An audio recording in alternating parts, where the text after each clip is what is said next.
This is the MLG Pro Circuit. This is the match of eLe versus Crixus. eLe spawning at 7:30 p.m. as the white Protoss, and CrixusRH spawning at 1:45 a.m. as blue Zerg. Now let's see their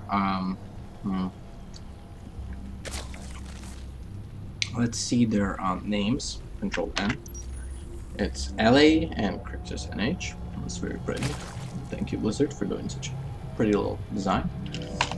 And let's see how the spending is going. As you can see, the blue Zerg is outspending the white Protoss by 50 minerals, and that number hasn't changed in about 20 seconds. Okay, nothing's changing. It's 10, 12. I'm curious what kind of pool strategy he's going to be going to. Is he going to be going at 14 pool, at 15 pool, and it looks like it's going to be... No, he doesn't have the expansion money. It's actually going to be a 14 pool. And what is eLe doing? She's just pumping out the probes. She already placed one pylon. And our Crixus has been spotted by eLe. Look at the probe, look at the probe, look at the probe. And the first green gas has been infested by the Terran, the Zerg. And then we have the spawning pool being placed at 15, so it was indeed a 15 pool. I don't think we're going to be seeing any early cheese from CrixusRH, though you never know with the roaches. I mean, anything's possible. The white Protoss is building, he's building his simulator on the green gas, so he's going to be collecting some of the green gas early on for green gas spending. Now look at this. Now this is going to be preventing Crixus from landing his expo, as the Protoss SCV probe is going to be just harassing on a patrol path like this, preventing the Zerg from building a hatchery in an ideal standard position. Now that will either make Crixus build up 2 lanes, or bring out some of the drones to kill it, or he's just going to disregard it and do one base all in. Or he can also go to another expansion and say, you know what, fuck it, they'll take that risk. But I don't know, I don't think we're gonna be seeing either or. He's getting 4 lanes out. That's well, he's gonna try to be doing a little harass with them, I can suspect. And he's just started his research in this metabolic boost, which increases the movement speed of Zerglings.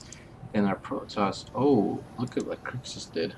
Oh, very dirty, very cheesy. And it's very low. We have 3 gateways total now. It looks like he's going to be going a 3-gate push. When he's researching the cybernetics core, he's researching the warp gate. Very standard, nothing unique or out of the ordinary so far. He's building out the sentry after zealot. Yeah, you know, you can do anything really. You can build a stalker, you can not even build a zealot, just build the stalker and then the stalker, and then maybe work out some sentries. I personally, when I play Protoss, I'm not so crazy about the sentries. I think they're a little, I like a little bit of a challenge, you know. So as you can see, it was a distraction because these lings would have been able to get in. That's actually very nice what just happened.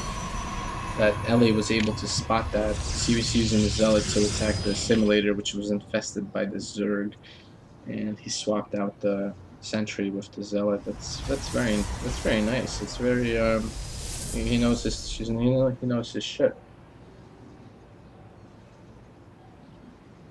I'm sorry, ladies and gentlemen. I'm just drinking some Coca-Cola because I'm thirsty. And I was eating some pizza before. And now I'm going to be smoking a cigarette, though I wanted to roll a joint, but I don't know. I kind of want to do a good job on what I'm doing right now, which I feel like I was in a roll, so I just started going out in a tantrum, which right now we have a sentry poking out away at the Overlord. Yeah. Okay, I'm just hallucinating at this point. We have 3 gateways, still 1 cybernetics core, and eLe's expanding. As the Zerg already finished his hatchery and missed that. Oh, he killed the Overlord, and he's sending out how many? Ooh, it's going to be 4, it's going to be 8, 16 lanes. 16 lanes. That's interesting. I wonder what he's going to be doing with those. Now, has our Crixus friend built himself a roach? Yes, he has, but I was actually gonna say, has he built himself a baneling nest? Because then he could have hide these lanes like somewhere here or up here and morph them into banelings, and then boom, boom, boom, boom. But this is a very bad engagement because sentries can just force heal, and I don't know why he's not force healing. I guess he's just being a little cocky. Oh wow, he just lost two sentries because he was being cocky. He didn't want to use his energy. Oh, that's terrible. And what was the deal with this drone? Was this going to be the drone that was going to put a hatchery down to just kind of intimidate or kind of panic eLe? Because then you would suspect that, like, oh, you know, Crixus could already have brood lords if he's going to be putting an expansion in my expansion. So I think it's a viable tactic if you do something like that, because that's what StarCraft's about. It's about not knowing what your opponent's doing and trying to predict what he's doing and trying to counter that.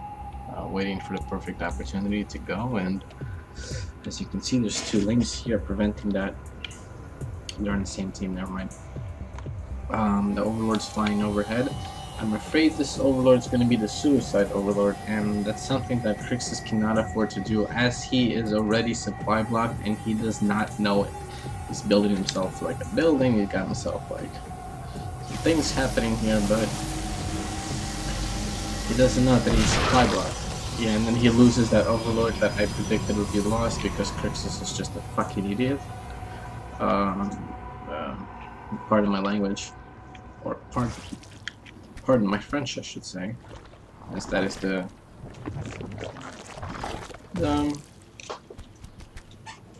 nice way of saying things. As you can see, Crixus is down to 30 and 52. I don't understand how he lost more Overlords, but he's pumping out 6 more, but he's still supplied. So he's just going to be about like 14, 15 supply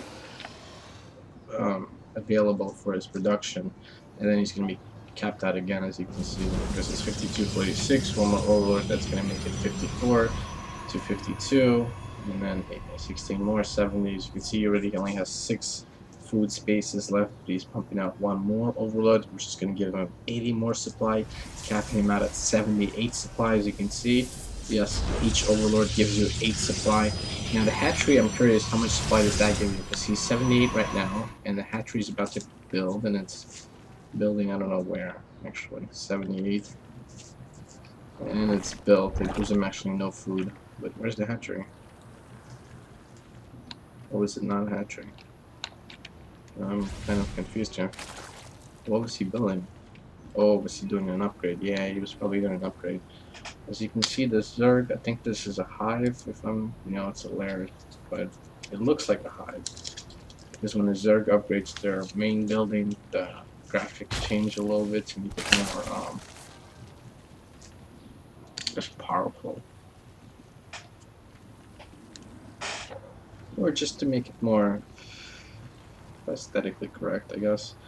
I mean, he was upgrading the main building, so you're getting some creep tumor, not the finest creep tumor. As you can see, he only has 1 queen per hatchery. He only has 2 hatcheries, thus making himself 2 queens.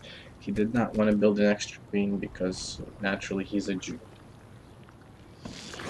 But you should always build maybe 3 or 4 queens and just go crazy with those 1 or 2 queens. You can use them as your part of your defense army. You can use it as part of a defense wedge.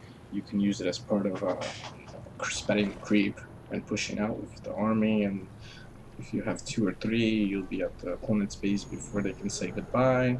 And then at that point, it's just a question of, have you been building your military, or have you been recklessly building drones unknowingly and oversaturating or undersaturating certain things, and your economy's all fucked up?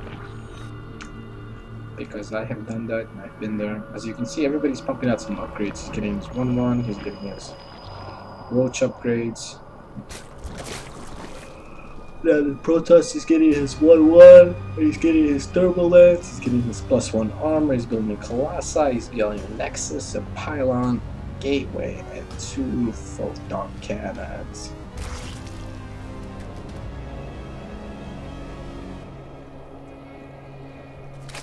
As you can see, that's what's happening.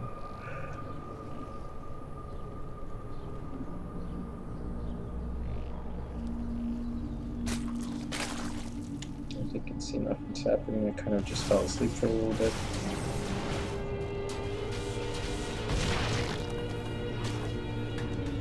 Okay, look at the overlords all improperly positioned here, making it like a clusterfuck to try to coordinate anything. As long as, you know, if you don't have any hotkeys of, when you have like 3 groups in here, it's just going to be a clusterfuck of information, and you're going to fuck yourself because you're going to be pressing a button, and Crixus leaves the game because he was outplayed.